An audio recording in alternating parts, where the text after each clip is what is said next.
What up, what up, what up? It's your boy Tokyo George, aka Tokyo, one half of your motherfucking duo. It's the other half, Surge. And with a And set we're up, Maniacs. all right, we are gonna do a review of Mission Impossible, the final entry. The final reckoning, you mean? Yes, but it's the final entry as well. Like, this is it. It's over with. You know what I'm saying? Ah, come on, you know they're gonna be prequels, spin-offs. They're not letting this franchise go. Look, I'm just saying for now, after 29 years, it has come to a close. All right. This is Ethan Hunt's last mission.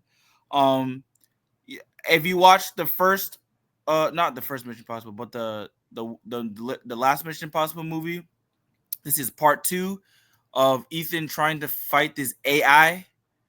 Well, he's not even fighting the AI. He's fighting people who try to control the AI, really. Yeah, but the AI, actually no, because the AI is actually he's the one that wants to control all the world's weapons and stuff like that, and he's using what's his name, Gabriel, played by Isai Morales, as like his his messenger, and also just like the guy. Yeah, to, it like, really has a carry out lot of the task. biblical themes, you know. Yeah, basically like the AI is supposed to represent God.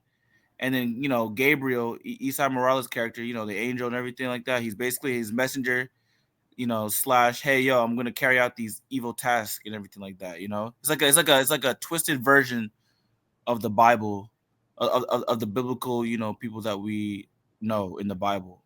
Yeah, so that make Ethan, I want to say, well, not people, beings, because they're more than people. Yeah, Ethan would be then like the devil then, because he's trying to stop God, I guess. No, I mean, I don't think they went that deep with that. But it's just like there's definitely some religious allegory. Oh, definitely, 100%. But either way, before we start, we're gonna show you a clip from Mission Impossible. It's a 1 minute clip, and after that, we'll be right back.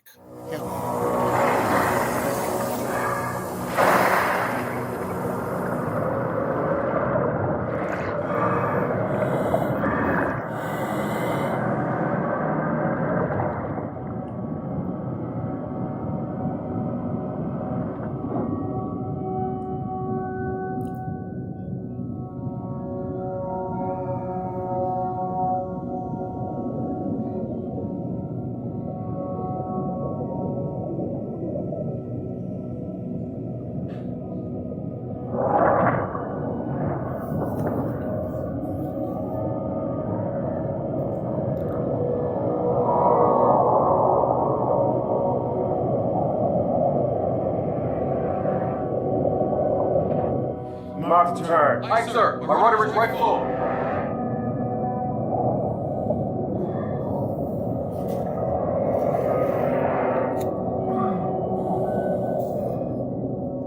Godspeed, mister.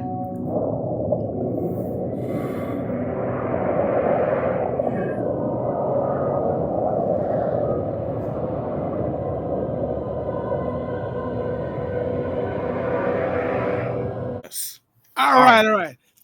So, Serge, take it away. All right, first I'm going to talk about the main characters. I think there's the main characters. Just the core group is Luther, Ethan, Sean Penn's character. Who? I just forget his name. Benny. Is that his name, Benny? You mean Simon Pegg? Yeah, I'm not good. Guys, we need to have like a meter count of every time Serge butchers an actor's name. Oh God. Because he's becoming notorious for that right now. A little bit, yeah. But yeah, again, shameful. This Ethan, like I want to say, not at his prime, but it's definitely like his most classic Ethan Hunt. His past coming up to haunt him again. All his past exploits, his successes and failures have resurfaced. Honestly, yeah, I like how like in this movie, like. I mean, as a final entry you should always make ties back to, the previous entries before. And they do a lot of referencing to the first movie. And when we get into spoilers, we'll definitely explain that and everything like that. But what has made this series so great is the characters. You know what I'm saying? Like, obviously, okay, let me take it back. one of the things that has made this series great are There the we go. characters. That's what Obviously, the stunts are the number one thing. And once again, the action sequences are amazing.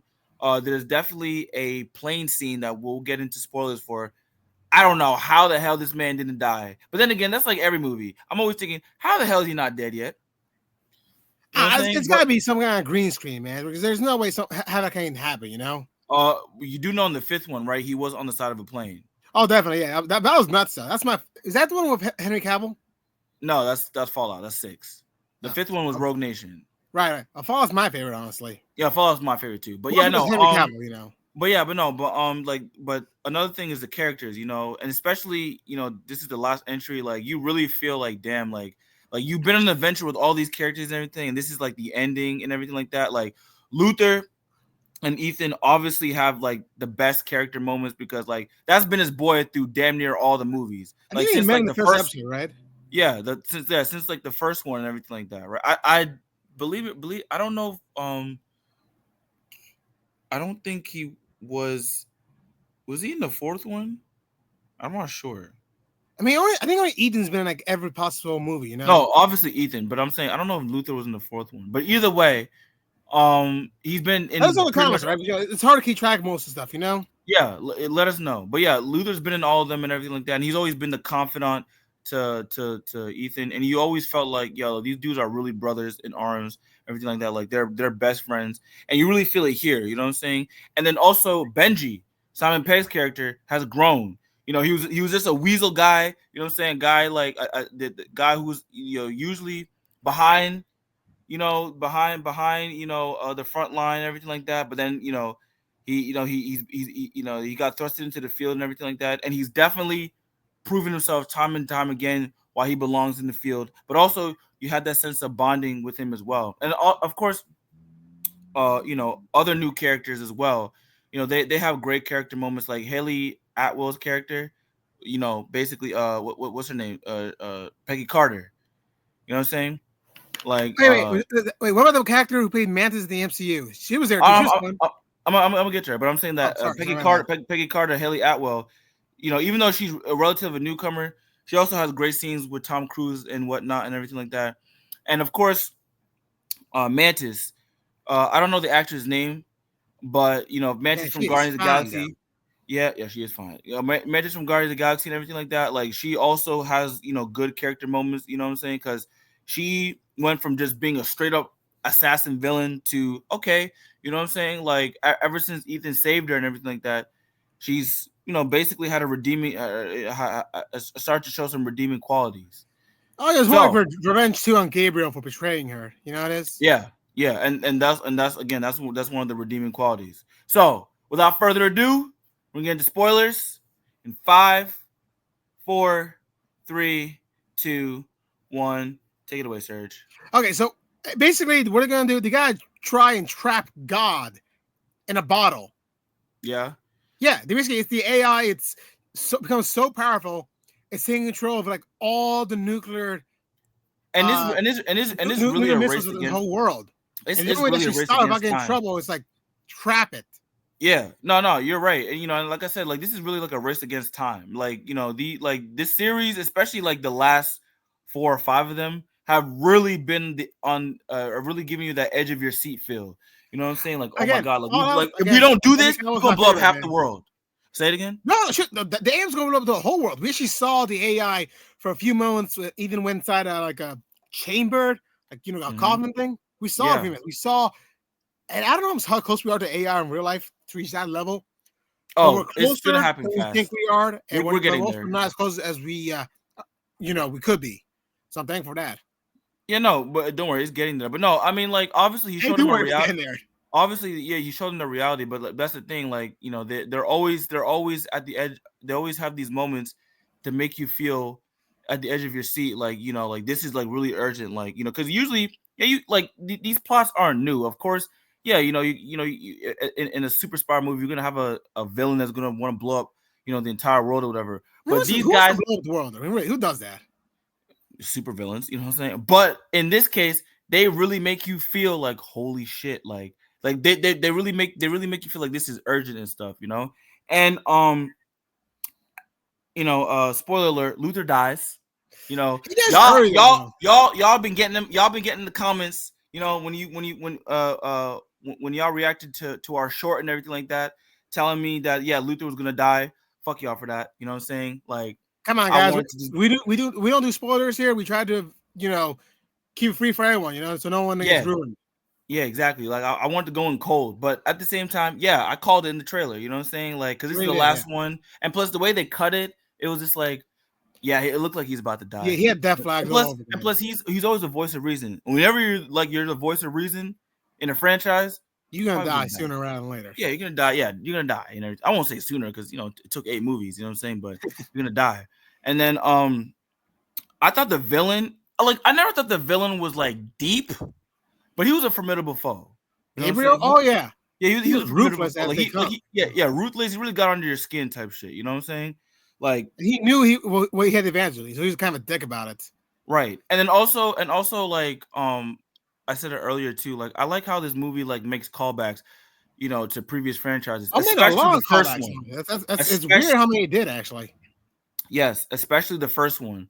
When they go to Antarctica, whatever. They meet the dude that Ethan basically got fired in the his legendary first, like he went down the elevator in online. Yeah, like when he was trying to steal that file, whatever, like that, right? And that agent came in afterwards. Yeah, we found out he got shipped off to Antarctica or whatever, like that. And but the thing is, they actually show you. They actually give him a lot of character. They show you that this man. They show you that this man. It's the same actor too. Like seriously, yeah, so weird. And I like that. Like it really shows you like just how much they really care about this franchise. That they're willing to go back and bring back the same actors from like old movies, especially the first one, which came out almost 30 years ago. But they show you that this guy, Tom Cruise, has aged like very well. Not much the other guy, but you can tell, No, I know. I'm just saying. I'm just saying about like how the guy, what I'm saying, like how they added character to his they added more character to his character, I guess. Yeah, you know what I'm saying. Like he is, and I like that. I like how they didn't just make callbacks just to make callbacks. They were like, "Yo, like we're actually gonna expand it all connects on this." After one, one of the agents, that old white dude that was with the black dude, the one that was chasing them in the remember that duo that was chasing them in the last one. Yep. It turns out that the villain played by John Voight in the first one, the guy that his son is now chasing Ethan. But I like how like they didn't make it to where it's just like, oh, I want to get revenge for my dad, because his dad was a piece of shit, and he knew, and the guy knew that, but he's just like, no, I'm not doing it because of that, And I'm like, oh, okay, that's a nice, that's refreshing to hear, because at first you think, oh, this dude has like a personal thing against him or whatever like that, but it's like, no, I don't have a personal thing against you, whatever, But at the same time, that is still my dad, and I carry his name. And I'm gonna try to, rectify that, because it's very easy to just be like, oh, I don't want to be associated with that. But he was like, no, I'm gonna rectify that and whatnot. Yeah, again, and it all ends like them literally capturing the AI in a split second. You basically hold God in your hand and like a little, like not a little, like a big flash drive, Yeah, no, like again, AI. Even though we're not close to that technology, don't worry. We're closer than I want to be, and I'm scared for it. Yeah, within the blink of an eye, we're gonna be there. But any further thoughts? Before we head out though, in our rating, what was your favorite scene?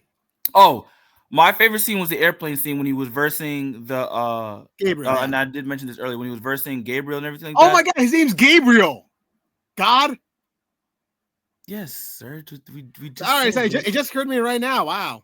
Yeah, excuse Serge for his, what I'm saying, because sometimes his brain works slower than the rest of us. But yes, the religious allegory. Yes, you know what I'm saying. First of all, we talked about this before the show. As we're getting Gabriel. Wow. Okay, they were not subtle. Eureka moment. Okay, but yeah. Yeah, but he was versing Tom Cruise on the plane and everything like that. And I know you felt like that scene was probably CG. I don't know. I couldn't tell. No, I think it was an actual airplane, but I think the actual some of the most close-up scenes were CGI. With Tom Cruise, I don't know. I just know that it had me at the edge of my seat. When y'all go to the theater, you know exactly what I'm talking about. You know what I'm saying? Like he versus Tom Cruise versus the villain, and they're basically playing foo. You know what I'm saying? And it's very on the edge of your seat, and it's just like, God damn it, Tom Cruise at 60, 4 or whatever, 3, however old he is, he still got it, man. He still got it. Yeah. Okay. So our last thing, how would you rate this? I'm giving this. Oh, by the way, we changed some stuff in our rating. So instead of Premium Pro, we got what was it? Absolute Cinema. Top, Absolute Cinema. Right. Premium, Basic. Yes. Snooze Fest. And last one's Rejection. I'm gonna give it a premium. You know what I'm saying? Me too. I will say I do like this better than part 1 of Dead Reckoning, but and where it ranks in the series, I think it's the second best one. Fallout is number 1 for me. Yeah. Actually, no, it's the third best one because Mission Impossible 3 was really good. I love Mission Impossible 3. So yeah, that's where I rank it. Yeah, I would say again, like things though, these kind of movies, they're fun for fans, but it's hard at casual fans who didn't watch every single movie to catch up really. Mm-hmm. All right then. Without further ado, we'll see y'all next time. Well, you said premium, right? Yeah, premium. I'm with you. Okay, yeah. All right, yeah. Without further ado, see y'all. We out. Yeah.